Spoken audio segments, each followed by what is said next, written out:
Hello and welcome दोस्तों। CBT परीक्षाएं 2022 engineering drawing second year जो नए पैटर्न के अनुसार, जिसका क्वेश्चन बैंक अभी तक आधिकारिक पोर्टल bharatskills.gov.in पर उपलब्ध नहीं है, उसके कुछ संभावित सवालों को हम इस सीरीज़ में करके देख रहे हैं। अब तक मैकेनिकल ग्रुप के 2 वीडियोस डाल चुके हैं, ये तीसरा वीडियो है। और मैकेनिकल ग्रुप हम जिसको कह रहे हैं, ये रही आपके सामने वो सारी ट्रेड। आप इसमें से देख लीजिए आपकी ट्रेड कौन सी है। अगर आपकी ट्रेड इसमें है तो ये वीडियो आपके लिए है। इन ट्रेड्स के सिलेबस के अनुसार सेकेंड ईयर के टॉपिक सीरियल नंबर 1 और 2, जिसमें फास्टनर्स और फाउंडेशन बोल्ट हैं, वो हमने पिछली 2 वीडियो में कंप्लीट कर लिए हैं। इस मॉड्यूल में हम रिवेटेड जॉइंट्स, वेल्डेड जॉइंट्स, इसके कुछ क्वेश्चंस को करके देखेंगे। तो चलिए शुरू करते हैं इस वीडियो को। आज का पहला सवाल 31, cylindrical part of rivet is known as. कीलक का बेलनाकार भाग को क्या कहा जाता है? कीलक आप समझ रहे हैं ना, इसकी बात हो रही है। और इसका ये जो बेलनाकार पार्ट है, इसको हम क्या कहते हैं? शैंक। ऑप्शन बी सही है। हेड, जो ऊपर आपको सिर दिखाया हुआ है, ये सिर कई शेप के होते हैं। Pan head, snap head, mushroom head, flat head. तो ये सिर की शेप के आकार के हिसाब से बहुत सारे हमारे पास रिविट के हेड होते हैं। ये रिविट आप समझ गए होंगे, 2 पार्ट्स में होल करके एक साथ उसमें ये रिविट पिरो कर और नीचे इसका एक हेड और बना देते हैं और उन दोनों पार्ट्स को आपस में बांध देते हैं। ये एक सेमी परमानेंट फास्टनर है। तो इस क्वेश्चन का दिए हुए विकल्पों में सबसे सही उत्तर है ऑप्शन बी। हेड ऊपर वाले पार्ट को कहते हैं, इस बेलनाकार भाग को शैंक कहते हैं, और नीचे जो ये आपको दिखाई दे रही है थोड़ा टेपर पोर्शन, इसको टेल कहते हैं। और स्नैप हेड का एक प्रकार है।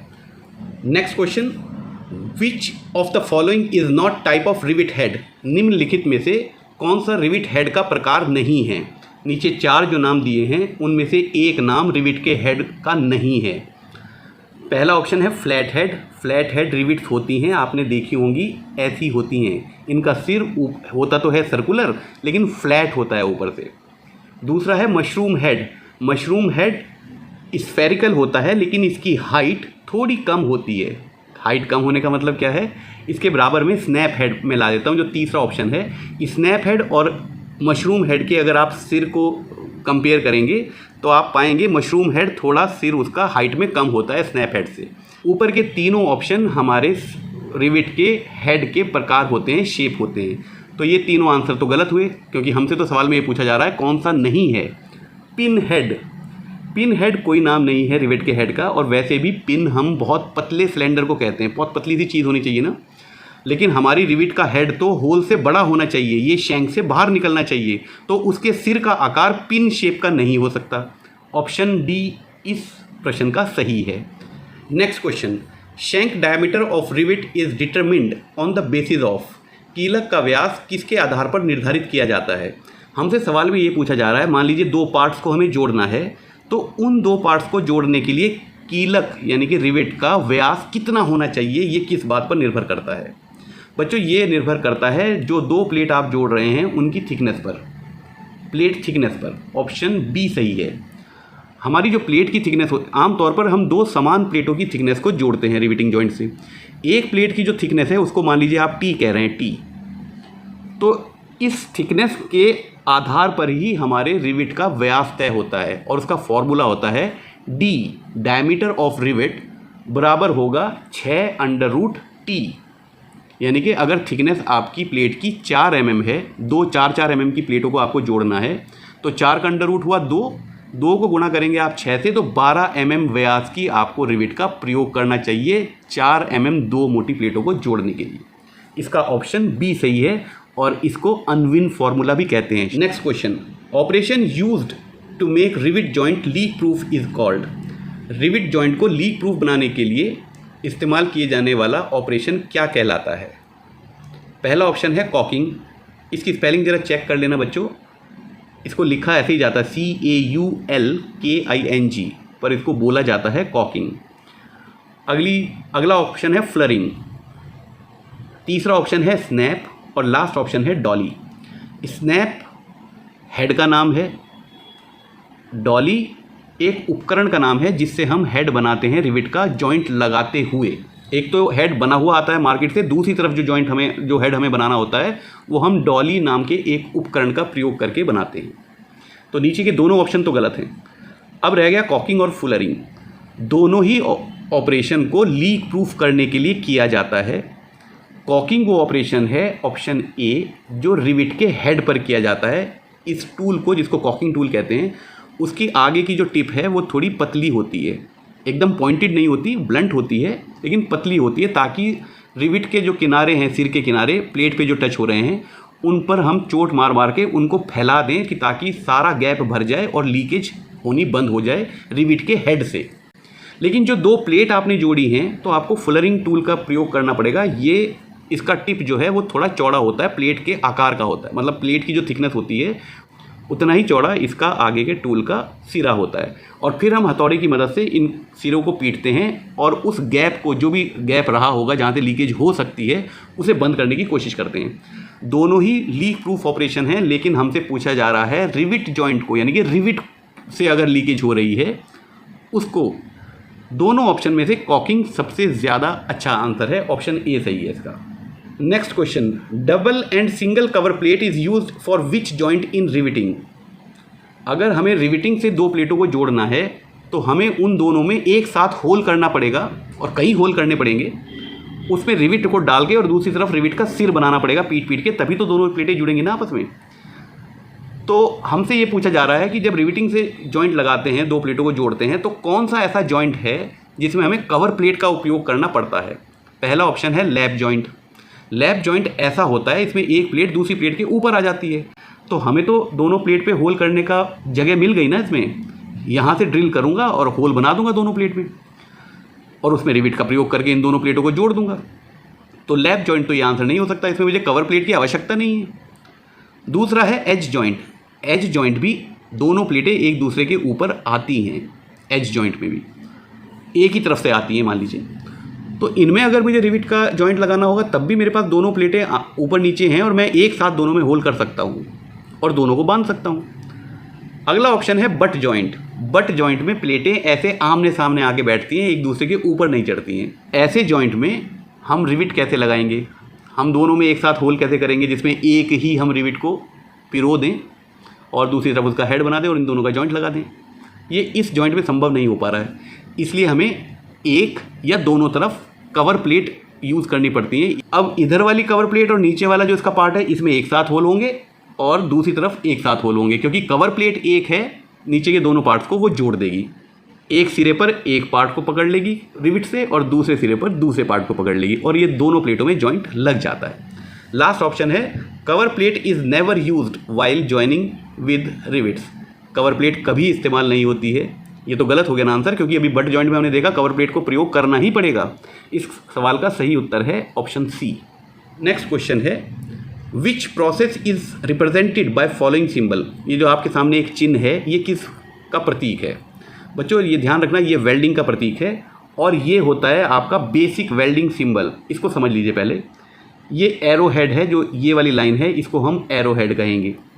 एरो हेड इसलिए क्योंकि इसमें एक एरो बना हुआ है। अभी ऊपर वाला ये झंडा जो आपको तस्वीर में दिखाई दे रहा है क्वेश्चन में, उसको छोड़ दो। ये है आपका बेसिक सिंबल, इसमें इसको कहेंगे एरो हेड। और ये जो हॉरिजॉन्टल एक लाइन है इसको कहेंगे रेफरेंस लाइन, रेफरेंस लाइन।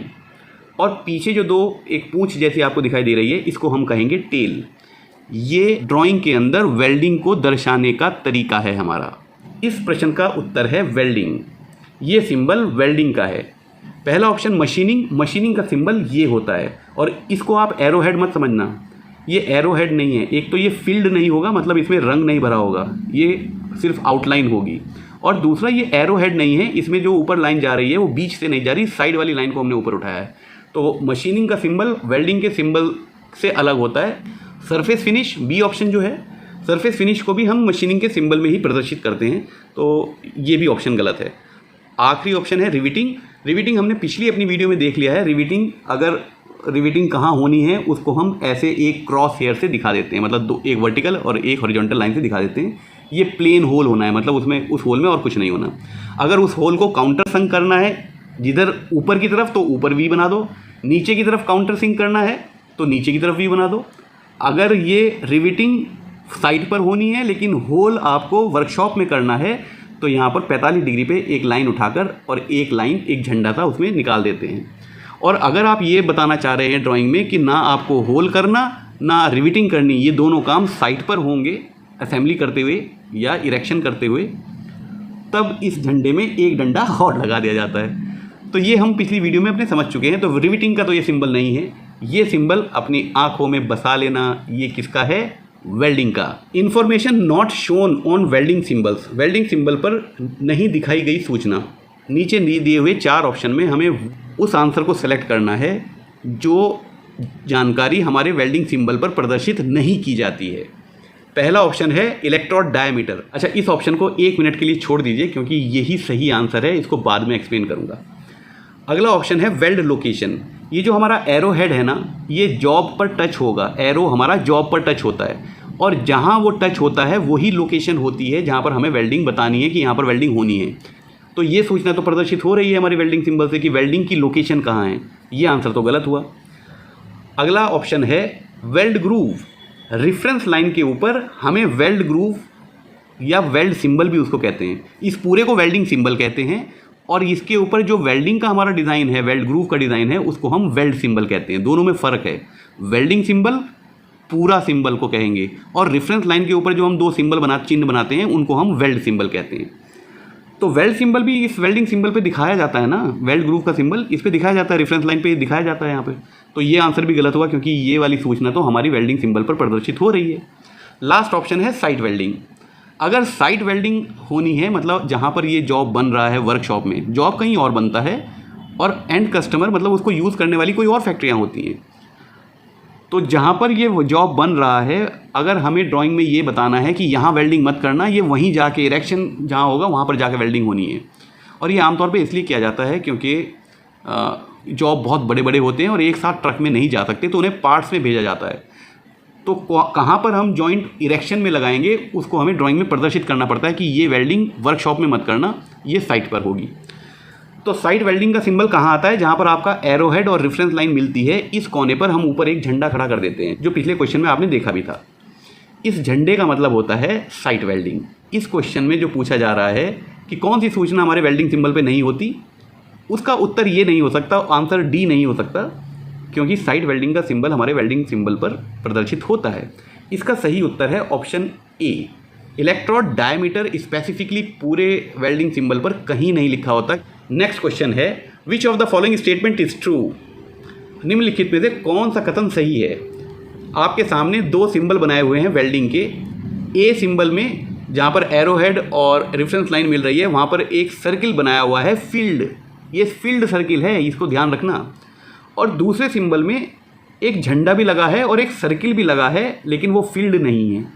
ये बेसिक आपको वेल्डिंग सिंबल दिखा रखे हैं 2। अब नीचे के 4 ऑप्शन को ध्यान से पढ़ें। पहला ऑप्शन है A and B both are site welding symbols. जो सिंबल ए है और सिंबल बी है, दोनों से ये जानकारी मिल रही है कि ये वेल्डिंग साइट पर होगी, फील्ड पर होगी, वर्कशॉप के अंदर नहीं होगी। ये आंसर सही है। आपको बी वाला तो मैंने बता रखा था कि इसमें एक झंडा खड़ा कर दीजिए तो आपका पता चल जाएगा ये वर्कशॉप में नहीं होगी, साइट पे होगी।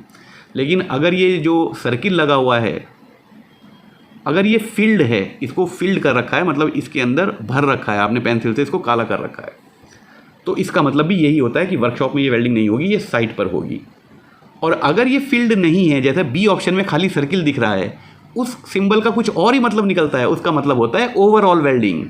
अगर ये सिर्फ सर्किल बनाया हुआ है तो आपका मतलब है वेल्डिंग चारों तरफ होगी, और अगर ये फील्ड है तो ये बताया हुआ है कि ये वेल्डिंग साइट पर होगी।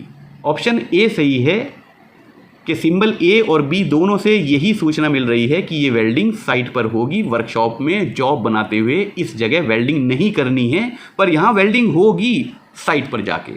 ओके, तो बाकी सारे आंसर गलत हो जाते हैं। Next question, where the welding seam contours are shown in welding symbol.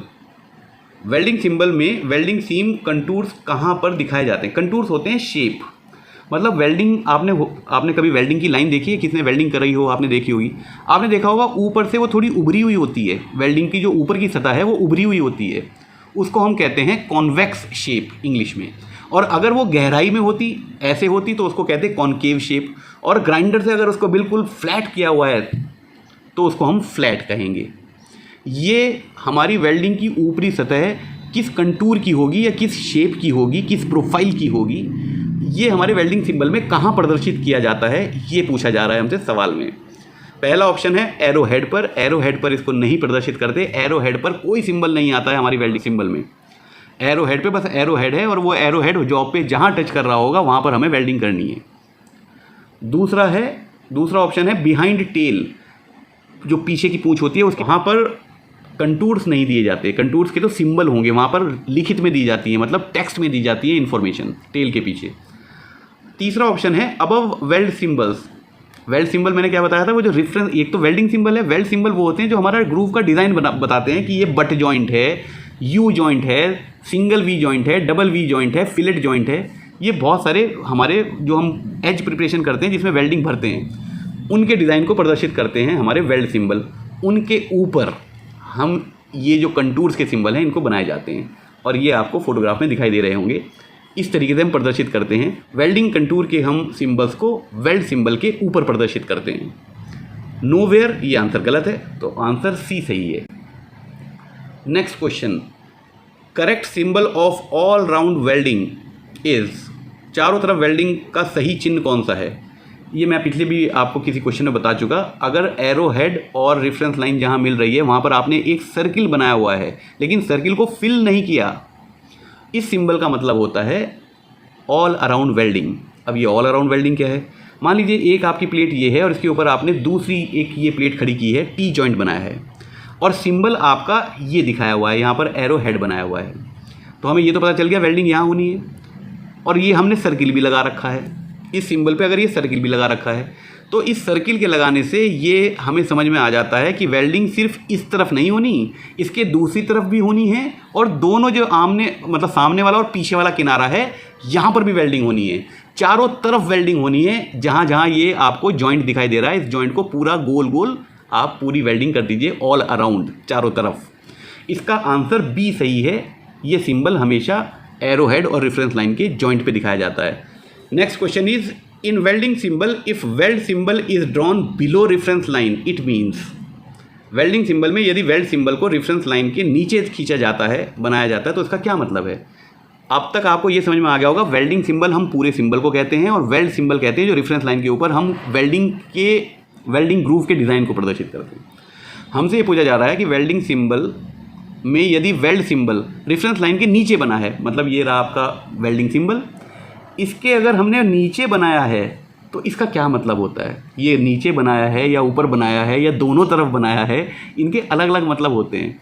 अगर नीचे बनाया है इसका मतलब ये है वेल्डिंग इसी तरफ होनी है जहाँ पर ये एरो आपका लगा हुआ है। इसका सही उत्तर है एरो हेड साइड वेल्डिंग। जिस तरफ एरो हेड लगा है उसी साइड वेल्डिंग होनी है। अगर ये सिंबल ऊपर बना दिया होता आपने, नीचे ना बनाया होता, तो इसी सिंबल का मतलब क्या हो जाता कि वेल्डिंग वहाँ होनी है जहाँ पर एरो हेड का दूसरी साइड वाला जो आपको सीम दिखाई दे रही है, मतलब दूसरे फेस पर होनी है, अपोजिट फेस पर। इस फेस पर नहीं होनी है, अंदर वाले फेस पर होनी है। और अगर आपको दोनों फेस पर करनी है तो ऊपर नीचे दोनों ये सिंबल बनाने पड़ेंगे, और अगर आपको दोनों किनारों पर भी करनी है तो यहाँ पर आपको एक सर्किल बनाना पड़ेगा। आई होप आपको समझ में आ गया होगा। हम इन चिन्हों से बहुत सारी जानकारियाँ ड्राइंग में प्रदर्शित कर देते हैं, क्योंकि हर चीज़ को लिख कर बताना मुश्किल हो जाता है, और लिखा जाएगा उसको इंग्लिश में, मेरा फिटर उसको नहीं समझ रहा होगा तो, लेकिन वो चिन्हों को समझ जाएगा। इसलिए हम ग्राफिकल रिप्रेजेंटेशन बहुत ज़्यादा महत्वपूर्ण मानते हैं इंजीनियरिंग ट्रेड्स में। ऑप्शन ए सही है, Z on reference line symbolise. अगर आपके रेफरेंस लाइन पर जेड बना हुआ है, और जेड भी वो ऊपर या नीचे नहीं बना होता, आधा ऊपर आधा नीचे ऐसे बना होता है वो जेड। अगर रेफरेंस लाइन पे ये जेड बना हुआ है तो इसका क्या मतलब है? इसका मतलब क्या है कि इधर जो आपने टाँका लगाया, मान ली 50-50 mm की लेंथ का टाँका लगाना है, तो एक 50 mm का टाँका यहाँ लगाया, एक 50 mm का टाँका यहाँ लगाया। इसके अपोजिट साइड आपको टाँका इन दोनों के बीच में लगाना है, मतलब इधर टाँके के सामने टाँका नहीं आएगा। इसको जिग जैग वेल्डिंग कहते हैं। अगर ये जेड का साइन नहीं बना और आपको लेंथ और पिच दे रखी है, यानी कि टैक वेल्डिंग ही करनी है, और जेड नहीं बना, तो टाँके के सामने टाँका आएगा। आप मेरी बात समझ गए? सो इसका सही उत्तर है डी। जब भी जेड लिखा हो तो उसका मतलब समझ लेना पूरी वेल्डिंग लाइन में नहीं करनी है, मतलब लगातार वेल्डिंग नहीं होनी है, छोड़ छोड़ के वेल्डिंग होनी है, जिसको टाँके कहते हैं। और वो टाँके ऐसे नहीं है कि छोटे छोटे 30 mm 50 mm लंबे टाँके और दो टाँकों के बीच में 100 mm का गैप छोड़ दिया। अब जो जेड अगर बना हुआ है तो दूसरी साइड वो जो इधर गैप छुटा है उसके सामने वेल्डिंग करनी पड़ेगी, और इधर जहाँ वेल्डिंग हो रही है उसके सामने गैप आएगा। इसको जिग जैग वेल्डिंग कहेंगे। तो आपको ये वीडियो में बहुत सारी नई जानकारी मिली होंगी, और अच्छा लगा होगा ये जानकर कि हम सिर्फ साइन और सिंबल से कैसे ग्राफिकल रिप्रेजेंटेशन में इतनी महत्वपूर्ण जानकारियाँ दे देते हैं जो सबको समझ में आ जाती हैं। और यही तो नॉन वर्बल कम्युनिकेशन होता है, जब हम शब्दों में बात नहीं करते हैं, चिन्हों में भी बात कर लेते हैं, इशारों में भी बात कर लेते हैं। ये सिलेबस, ये कोर्स, ये ट्रेनिंग बहुत मज़ेदार है बच्चों। मन लगा के इसको सीखो, आपको भविष्य में बहुत काम आएगा। अगली वीडियो का इंतज़ार करें, तब तक खुश रहें, स्वस्थ रहें।